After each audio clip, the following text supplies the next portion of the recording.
नाजरीन, आज के खबरनामे में आप सभी का खैर मकदम है।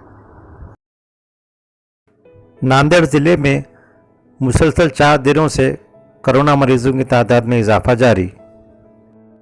नांदेड़ ज़िले में मुसलसल 4 दिनों से 200 से ज़ायद पॉजिटिव मरीज़ पाए जा रहे हैं, जो ज़िला इंतजामिया के लिए कुछ हद तक तशवीशनाक बात है। 21 मई को नांदेड़ ज़िले में 51 मरीज़ मिले थे, जिसके बाद अंदाज़ा लगाया जा रहा था कि अब कोरोना के मरीजों की तादाद में कमी का सिलसिला शुरू हो गया है, मगर अब 4 दिनों से मरीजों की तादाद में मुसलसल 200 से ज़्यादा रिकॉर्ड हो रही है। आज 26 मई को नए पॉजिटिव केसेस 212 रिकॉर्ड किए गए हैं।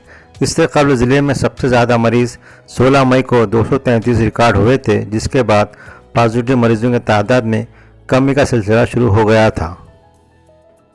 आज 3115 रिपोर्ट्स मौसूल हुए हैं, जिसमें से 212 अफराद पॉजिटिव पाए गए हैं, जबकि रिपोर्ट के मुताबिक ज़िले में गुज़िश्ता 2 दिनों के दौरान 5 कोरोना मरीजों की मौत हुई है। आइए अब महाराष्ट्र में आज मिले नए पॉजिटिव मरीजों की तादाद पर नज़र डालते हैं। रियासत महाराष्ट्र में आज 26 मई को 24,752 नए पॉजिटिव मरीज़ मिले हैं, जबकि 453 अफराद की कोरोना से मौत हुई है।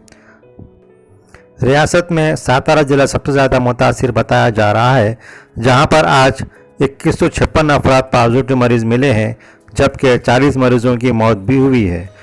आज 943 अफराद को यहां पर डिस्चार्ज भी दिया गया है।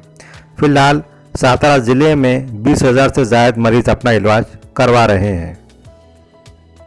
सातारा ज़िले में 21 जून तक सख्त तरीन लॉकडाउन नाफिज किया गया है।